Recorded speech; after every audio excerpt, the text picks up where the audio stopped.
दिन के 11 बज चुके थे और सुरेश अभी भी गहरी नींद में सोया था। आजकल उसकी शाम की शिफ्ट चल रही है, इसलिए सुबह जल्दी उठने की परवाह नहीं होती। वैसे भी बीवी सुजाता 2 दिन पहले ही मायके गई है। अभी कम से कम 15-20 दिन तो वह बीवी की चिक-चिक से भी आज़ाद था। सुजाता घर में होती है तो उसे जल्दी उठकर व्यायाम के लिए जाने की जिद करती है। वैसे सुरेश कभी उसकी सुनता नहीं। सुरेश हमेशा से अपनी मर्जी का मालिक रहा है। उसकी माँ ने भी बचपन से उसे यही सिखाया था। कितनी दफ़ा वह सुजाता को माँ की बात कह चुका है कि मर्द घर का मालिक होता है और औरत उसकी गुलाम। घर कैसे चलाना है इसका फैसला मर्द करता है। औरत कभी भी मर्द को आज्ञा नहीं दे सकती, मगर उसे मर्द की आज्ञा माननी ज़रूर चाहिए। ऐसी बातें सुनकर सुजाता चुप रह जाती और वह हंसता हुआ अपने मन की करने लगता। दरवाजे पर दस्तक हुई तो सुरेश को उठना पड़ा। दरवाज़ा खोला तो सामने कोरियर वाला खड़ा था। सर, आपका कोरियर। उसके हाथ में एक लिफाफा था। सुरेश ने लिफाफा खोला तो भौचक्का रह गया। यह तो वकील का नोटिस था जिसे सुजाता द्वारा भिजवाया गया था। हड़बड़ाते हुए सुरेश ने नोटिस पढ़नी शुरू की। यह तलाक का नोटिस था जिसमें लिखा हुआ था, श्रीमान सुरेश कपूर, यह नोटिस आपके नाम हमारी मुवक्किल सुजाता कपूर द्वारा भेजा गया है। हमारी मुवक्किल सुजाता निम्न बातों पर आपको गौर करवाना चाहती है। उन्होंने क्रम से कुछ घटनाओं का विवरण लिखा है कि आपकी ज्यादतियों ने उनके अधिकार छीने और वे घरेलू हिंसा का शिकार हुई। ऐसी तमाम घटनाओं के मद्देनज़र वे आपसे आजिज़ आ चुकी है और छुटकारा पाना चाहती है। नोटिस में विस्तार से कुछ घटनाओं का वर्णन था। यह घटनाएं सुरेश के पुरुषवादी रवैये की पोल खोल रही थी। सुजाता ने क्रम से यह घटनाएं लिखी थी। मिस्टर सुरेश कपूर, यानी माननीय पति महोदय, आपको हमारी शादी के करीब 1 सप्ताह बाद की वह रात तो याद ही होगी। लॉकडाउन से 1 महीने पहले वैलेंटाइंस डे के दिन जब हम हनीमून पर मनाली गए थे, तो उस दिन मैंने अपनी बहन द्वारा दिए गए तोहफे को खोला था। बहन ने चुपके से मेरे बैग में एक ड्रेस रख दी थी और मैं उसे पहनकर तैयार हो गई। ड्रेस कहीं से भी बेकार नहीं लग रही थी। स्लीवलेस ज़रूर थी, मगर भद्दी नहीं थी। उस ड्रेस को पहनकर खुशी खुशी मैं अपने कमरे से बाहर निकली।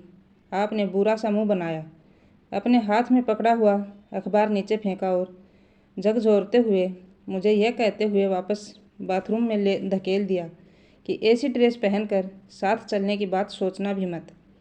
उस वक्त मुझे ऐसा लगा था जैसे मेरे वजूद पर ही सवाल खड़ा किया गया हो।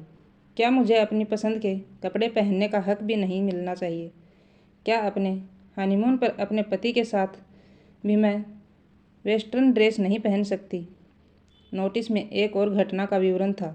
सुजाता ने हिंसा का आरोप लगाते हुए एक दिन क्या हुआ था, इस बारे में विस्तार से लिखा था। उस दिन मेरी तबीयत ठीक नहीं थी। मुझे उठने में देर हो गई। आप तो मेरे उठने पर ही उठते हो, इस वजह से आपको ऑफिस जाने में देर हो गई। मैंने तबीयत खराब में भी जल्दी जल्दी नाश्ता बनाया, मगर आप झल्लाते हुए ऑफिस गए। शाम तक मुझे 102 डिग्री बुखार हो चुका था। मैंने फ़ोन करने की सोची, फिर रुक गई कि आपका मूड सही नहीं। मैं दवा खाकर पूरे दिन सोई रही। शाम को दरवाजे की घंटी लगातार तेज़ आवाज़ में बजती सुन मैं हड़बड़ा कर उठी और चक्कर खाकर गिर पड़ी। किसी तरह लड़खड़ाते हुए मैंने दरवाज़ा खोला। मेरी तरफ एक पल को भी देखे बगैर आपने मुझे धक्का दिया और चिल्लाते हुए घर में घुसे। अपना बैग बिस्तर पर पटकते हुए चीखने लगे। दरवाज़ा खोलने में इतनी देर लगती है, पता नहीं क्यों पूरा दिन बिस्तर तोड़ती रहती है। मैं थक हार कर ऑफिस से लौटता हूँ और एक तुम हो कि दरवाज़ा भी नहीं खुलता। अब मुँह क्या देख रही हो, पानी लाओ। उस वक्त मुझे खुद पर कितना तरस आया यह केवल मैं ही जानती हूँ। तुमने एक नज़र भी मेरे मलिन पड़े चेहरे की तरफ नहीं डाली। मेरी तकलीफ़ तुम्हें दिखाई ही नहीं दी। तुमने यह सोचने की कोशिश भी नहीं की कि मैं आज इतनी सुस्त क्यों हो रही हूँ। तुम्हारे लिए मैंने चाय बनाई, मगर खाना बनाने की हिम्मत नहीं हुई। तुम्हें कुछ कहने का भी दिल नहीं किया। मैं जाकर सो गई और तुमने रात में खाना न मिलने पर फिर से हंगामा कर दिया। मेरा हाथ पकड़कर खींचते हुए तुम थप्पड़ लगाने ही वाले थे, मगर हाथ गर्म देख कर रुक गए। यह कैसा रिश्ता है हमारा, जहाँ पति को अपनी पत्नी की तकलीफ़ भी नहीं दिखती। यह बात अलग है कि अगले दिन से ही लॉकडाउन हो गया और तुम मुझे चाय ब्रेड खिलाने के लिए घर में थे। मगर आज सोचती हूँ, उस समय मुझे वायरल बुखार के बजाय कोरोना हुआ होता तो तुम मेरी क्या हालत करते। ऐसी ही एक और घटना तुम्हें बताती हूँ। एक दिन मैंने तुमसे बिना पूछे घर के पर्दे बदल दिए थे, जिन्हें कुछ दिन पहले ही खरीदे थे। तुमने उस पर सरसरी सी नज़र डाली और कोने में पटक दिया। मुझ पर चिल्लाते हुए तुमने कहा था, इतने चटकीले रंग के पर्दे मेरे घर में नहीं लगेंगे। उस दिन मैं पूछना चाहती थी कि क्या यह घर केवल तुम्हारा है, मैं यहाँ मेहमान हूँ। यह मेरा घर नहीं, मगर हमेशा की तरह मुझे तुमसे कुछ भी पूछने या बताने की इच्छा नहीं हुई। मैं अपने कमरे में जाकर बैठ गई। मेरी आंखें छलछला आई थी, मगर तुम अपने अहम के नशे में गुम थे। क्या तुम्हें याद है वो शाम? याद करो, उस दिन शाम 7 बजे मैं हंसती मुस्कुराती अपनी सहेली से बातें करके मुड़ी और तुमने मेरे गाल पर एक थप्पड़ जड़ दिया। चीख पड़े थे तुम। मेरी गलती इतनी सी थी कि मैंने अपनी सहेली से उसके पति की तारीफ कर दी थी। तुम्हारे अंदर जलन की आग ऐसी भड़की कि तुमने आगे पीछे सोचे बगैर मुझ पर हाथ उठा दिया। तुम्हें लगता है कि मैं तुम्हारी तारीफ करती रहूं, जबकि तुम मेरी खुशी की कोई कदर नहीं करते। मेरी सहेली विभा का पति हमेशा विभा की पसंद और उसकी खुशी को तवज्जो देता है। ऐसे में मैंने उसकी तारीफ करके क्या गलत कर दिया था? एक दिन अपनी माँ की सह पर तुमने मेरी बाँह मरोड़ दी। कई दिनों तक मैं इस दर्द से परेशान रही। वजह सिर्फ इतनी ही थी कि मैं तुम्हारे शर्ट के बटन टाँकना भूल गई, जबकि उस दिन तुम्हारी ऑनलाइन मीटिंग थी। पर क्या इतनी सी बात पर तुम मेरे साथ इतना दुर्व्यवहार करोगे? लॉकडाउन में तुम भी तो पूरे दिन घर में बैठे रहते हो।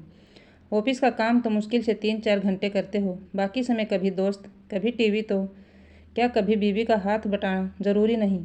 सच तो यह है कि तुम्हारे लिए दूसरी सभी चीज़ें महत्वपूर्ण हैं सिवाय हमारे रिश्ते के। तो फिर इस रिश्ते को ढोते रहने की मजबूरी कैसी? ख़त्म करते हैं ना इस रिश्ते को। आइए एक दिन की और घटना सुनाती हूँ। उस दिन आपने मेरी औकात समझाई थी। आपने बताया था कि मुझे औरत होने का धर्म निभाना है, आपको एक बेटा देना है, बेटी नहीं। बेटी की तो आपके जीवन में कोई अहमियत ही नहीं है। बेटा पैदा करना बस मेरे ही हाथ में तो है।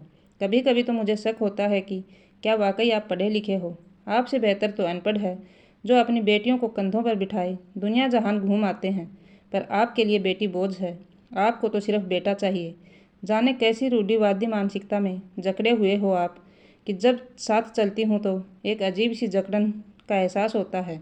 अब आज़ादी चाहती हूँ मैं आपसे, आपकी धौंस भरी बातों से, आपके पुरुषवादी व्यवहार से। याद है आपको, उस दिन शाम को सब्जी काटते हुए मेरा हाथ कट गया था। मेरे दाहिने हाथ में पट्टी बंधी थी, मगर आपको कोई परवाह नहीं हुई कि मैं खाना कैसे बनाऊंगी। हमेशा से मैं आपको पसंद की चीज़ें बना बना कर खिला रही हूँ ना। फिर क्या आप एक दिन मेरे लिए कुछ बना नहीं सकते थे? बेशर्म होकर मैंने आपको कहा भी था कि हेल्प कर दो, तो आपने कैसा धौंस भरा जवाब दिया था, खाना बनाना औरतों का काम है, बता दो तुमसे नहीं होता तो किसी और को रख लेता हूँ। आपका जवाब सुनकर मैं बिल्कुल चुप रह गई थी। आगे कुछ कहने को बचा ही नहीं था मेरे पास। मैंने सोचा था कि लॉकडाउन के इस समय मैं आपके साथ ज़्यादा वक्त बिता पाऊँगी, ज़्यादा बेहतर ढंग से समझ सकूँगी आपको, ज़्यादा करीब आ पाऊँगी। मगर अफसोस, करीब आने के बजाय हमेशा के लिए दूर हो जाना चाहती हूँ, क्योंकि लॉकडाउन के इन दिनों में बेहतर ढंग से समझ लिया है मैं ऐसे शख्स के साथ कतई नहीं रह सकती जिसके लिए रिश्तों का कोई अर्थ नहीं, जो अपने जीवन साथी की तकलीफ न समझ सके, उसे बराबरी का दर्जा न दे सके, उसकी खुशियों का ख्याल न रख सके, उस पर विश्वास भी न करे और न ही उसे अपनी ज़िंदगी में कोई अहमियत ही दे सके। सुरेश बिस्तर पर लुढ़क गया। कागज़ छूट कर नीचे गिरा। उसे आज रोशनी भी चुभने लगी थी। उसने जल्दी से अपने चेहरे को तकिए से ढक लिया। आज पहली दफ़ा किसी ने उसे आईना दिखाया था और अपनी सूरत देखकर उसे शर्म आ रही थी। उसे सुजाता के साथ बिताए एक एक पल याद आने लगे थे। वे पल जब सुजाता को जी भर कर प्यार किया था उसने। वे पल जब सुजाता के साथ ने जीवन आनंद से भर दिया था। उसे याद आ रहा था कैसे सुबह से शाम तक सुजाता उसके और घर के कामों में लगी रहती थी। सुजाता को तो हमेशा मुस्कुराने की आदत थी, तो क्या वाकई वह इतना स्वार्थी और घमंडी था जिसने सुजाता की हंसी छीन ली? सुरेश बार बार उस कागज़ में लिखी बातें पढ़ने लगा।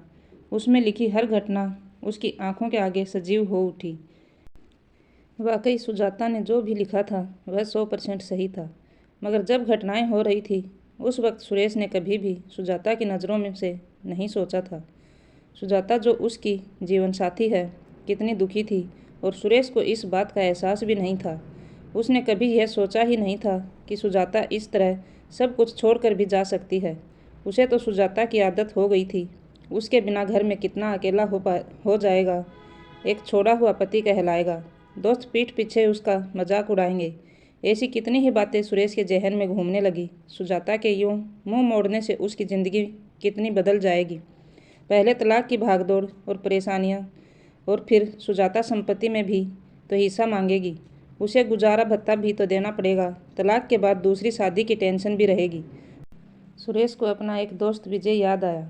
तलाक के बाद बहुत मुश्किलों से उसे दूसरी दफ़ा कोई ढंग की दुल्हन मिल पाई थी, मगर वह भी फ्रॉड निकली। सुरेश सोफे के कोने में बैठ गया। एक सीधी सादी व पढ़ी लिखी पत्नी को गंवाने के बाद कहीं वह भी परेशानियों के भंवर में न फंस जाए। सुजाता में कोई कमी नहीं, यह तो सचमुच उसका खोखला घमंड था, पुरुषवादी रवैया था, जिसकी वजह से उसकी शादीशुदा जिंदगी बर्बाद होने वाली थी। सुरेश रात भर करवटें बदलता रहा। वह लगातार यही सोचता रहा कि सुजाता को तलाक न लेने के लिए कैसे राजी किया जाए। अगले दिन सुबह उठते ही उसने सुजाता को फ़ोन लगाया और एक दफ़ा मिलने की इच्छा जाहिर की। किसी तरह सुजाता तैयार हो गई। सुजाता का मायका आगरा में था। सुरेश ने सुबह सुबह बस पकड़ी और इलाहाबाद से आगरा के लिए रवाना हो गया। सुजाता ने उसे माल में मिलने को बुलाया था। सुजाता का हाथ थाम कर सुरेश ने कहा, बस एक मौका दे दो मुझे सुजाता, तुम्हारी हर शिकायत दूर कर दूंगा। तुम्हें खोने के एहसास ने ही मुझे मेरी औकात समझा दी है। सुजाता, बस एक मौका दे दो अपने पति को, फिर जो चाहे कर लेना। तुमने मुझे आईना दिखा दिया है, यकीन रखो मैं चेहरा बदल लूँगा, बस तुम्हारा साथ नहीं खो सकता। सुजाता ने सोचा भी नहीं था कि सुरेश इस तरह से उससे माफ़ी मांगेगा। एक मौका तो हर अपराधी को दिया जाता है, आपको भी दे दूंगी, पर ध्यान रखना मौके बार बार नहीं मिलते, मुस्कुराते हुए सुजाता ने कहा। तो सुरेश ने बढ़कर उसे गले से लगा लिया। सुजाता के द्वारा भेजे गए नोटिस ने उसकी ज़िंदगी की दिशा ही बदल दी थी। सुरेश को सबक मिल चुका था। सुजाता उनमें से नहीं है जो सिर पर पल्लू ढांक कर प्रवचनकर्ताओं की उलझुल बातें मान ले। वह एक बराबरी का हक रखने वाली पत्नी है, ताड़न के अधिकारी नहीं। सुजाता ने सुरेश को एक मौका दिया और सुरेश पूरी तरह बदल कर सुजाता के साथ अच्छे से खुशी खुशी रहने लगा। अब इन दोनों की ज़िंदगी खुशियों से भर चुकी थी। रिश्तों में बराबरी, परस्पर सम्मान और समझदारी न केवल उन्हें मजबूत बनाते हैं, बल्कि ज़िंदगी को भी खुशहाल बनाते हैं।